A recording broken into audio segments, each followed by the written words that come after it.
Hello,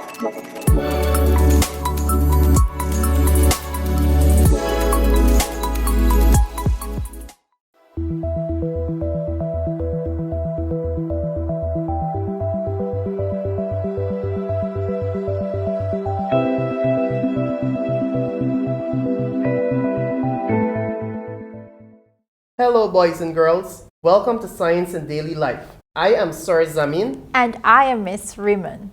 How are you doing today? Miss Riemann and I are so excited to carry out today's activity, today's lesson. Can you recall what we would have done in our previous class? Yes, we would have looked at energy conversions. Now, boys and girls, today we're going to identify the parts of a simple circuit. We're going to differentiate between conductors and insulators, and we're going to identify symbols for electrical apparatus. Now, I have a question to you. How does electricity travel from a power station? Do you know where it is produced? How do we get it in our homes when we need it? Have you ever pondered on the idea, how does it travel from the battery of a torchlight to the bulb? In order to answer those questions, we need to investigate for ourselves. However, it is not safe for us to experiment with electricity from the mains. Simply saying, do not play with electrical outlets or electricity in your home. So today, we will be experimenting using cells or batteries as our source of electricity. Now, boys and girls, this activity is one in which you can do in your very own home. Alright? Now, to demonstrate what Ms. Riemann was saying, we have in front of us here wires, a bulb, paper clips, as well as batteries. Now, you may see two different color wires, one being black, one being red.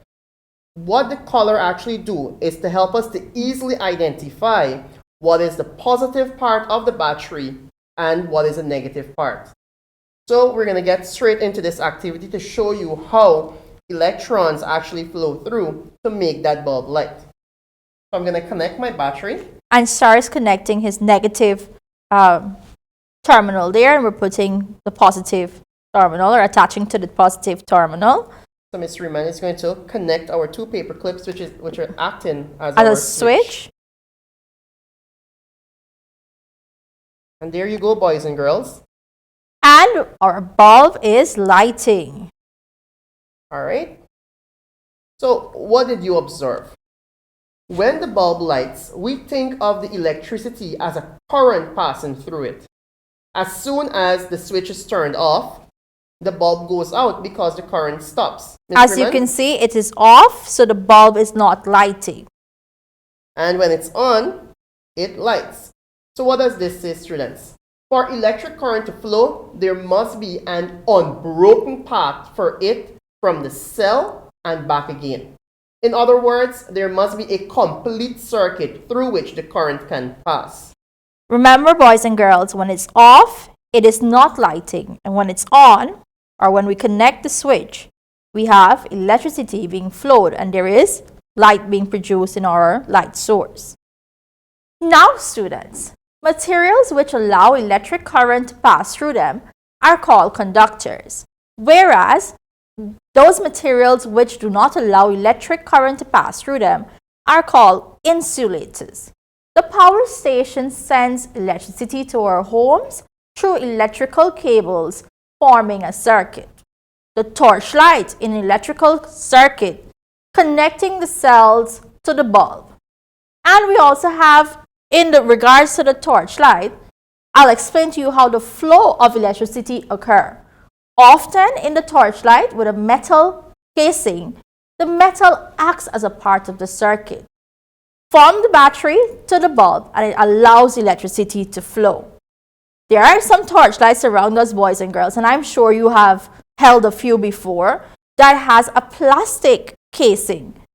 Now, where we have torchlights with plastic casing, we will need to have a metal strip inside of that casing or a metal wire that acts as a part of the circuit. Remember, we say it must be a circuit. A connection must occur. So from the cell or the battery to the light source, which is the bulb. So a connection is made either by the casing of that torchlight, which is a metal, or a connection is made via a piece of wire or a strip of wire inside of the plastic casing of some torchlights. Very well. So the torchlight actually has an electrical circuit within it. Now, as Ms. Riemann would have introduced to you conductors and insulators, let us do a quick activity to show how some materials can actually be classified as conductors and others being insulators. So, again, we have our broken circuit here. Let us see if we connect a piece of plastic to either end, what will happen? Will the bulb light? Ms. Riemann? Okay, so here you have it. Boys and girls, is the bulb lighting? No, it's not. So let's try another material. Since we have, before we try that material, we have the plastic. Would you term the plastic as a conductor or an insulator? Can you remember what is a conductor? Remember, a conductor is any material that allows the flow of current or electric current. So, did this plastic allow the flow of electric current? No, it did not. So, it is considered to be an insulator. So let us try here with a piece of copper. Can you help me with the other part here, miss? Right away, we have a very bright light. So definitely, we can classify this piece of material, which is copper, as a Conductor. We have another material there. And it It's is a little glass. It's a glass tube. And we'll connect it to see if it's going to conduct any electricity. The bulb, is it lighting or not? Here you can see it is not lighting. So then we consider this piece of glass to be an insulator. Lastly, let's look at this spring. Let us connect it and see if the bulb will light or not. But before I even do that connection, what do you think will happen? Okay, well, let's go right ahead and check it out.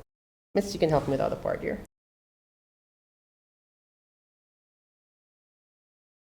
Alright, good. So there we have it, that the bulb lights, which means that the spring is considered to be a conductor of electricity. Now, how can you further classify these four items we have in front of you? We have plastic, glass, spring, as well as a copper. We can see that the metals conduct electricity, while the non-metals do not. So we can also say that non-metals are insulators, whereby metals are conductors. Now here, or when we had our little experiment or demonstration, we saw that the lamp was bright at a certain time and then it was dim or it did not even, it did not light. So when the lamp is bright, the material is considered to be a good conductor and is passing a large current. When the lamp is dimmer, the material is a poorer conductor and is passing a smaller current. When the lamp is off, very little or no current is flowing, and this means the material being tested is probably an insulator. And we saw that when we use our glass and our plastic. Well, that bit of information that you gave there, miss, let us do it back one more time and see if you can notice which one is a better conductor than the other one. So we will be using the copper and the spring. So students, this is based on your observations. You need to pay attention here, okay? Look at your light bulb.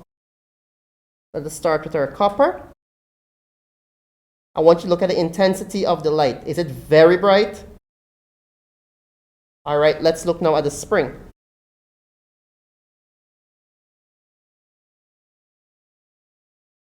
All right, so which one allowed the lamp to be brighter? It would have been our copper. All right, so both are conductors, but we say one is a better conductor than the other one because of the reason it produces a large current, or it allows a large amount of current to pass through it. Now, using a lamp as the indicator, we can only show which material conduct well enough to light it. If we want to show a much smaller current in any other material, we will need to use a more sensitive current detector. For example, a milli or a microammeter in place of the lamp. Okay, boys and girls, let us now move on to circuit symbols. In front of you, you will notice a table. with headings component of electric circuit along with your symbol. The first component there is our connecting wires. As you can see, it is being demonstrated or shown rather by a simple straight line. Next, we have there the switch in the off position. Followed by the switch, we have a bulb.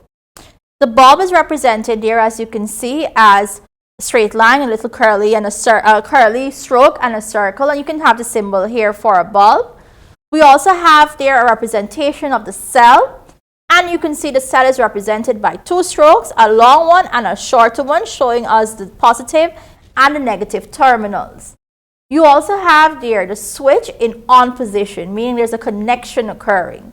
And lastly, you have a battery, or the symbol or the component of the electric circuit, battery, and the symbol represented as we see it with the negative and positive terminals. Do you notice something there, boys and girls? Does the cell and the battery have anything similarities with them? Yes. A battery is made up of several or more than one cells. So what is the reason of actually knowing circuit symbols? This is when we are demonstrating, and like for example, when we would have done our simple circuit connection, you can actually draw this on a piece of paper and show it to somebody and say, hey, this is a simple circuit. So how do we draw it? By using our circuit symbols. All right? Here, boys and girls, you can see a diagram of a simple circuit. Using the circuit symbols that we had in our table, you have your battery, you have your light bulb, and you have a switch with your connecting wires. Now, is that switch an open switch or a closed switch? Let's see if you can remember. Yes, it's an open switch, which means that bulb is not lighting, all right? Students, today we would have identified parts of a simple circuit. We differentiated between conductors and insulators. We identify symbols for electrical apparatus. I do hope you enjoy our lesson today, and do join us for another session as we explore science in daily life. I am Miss Riemann. And I am Sir Zamin. Bye-bye.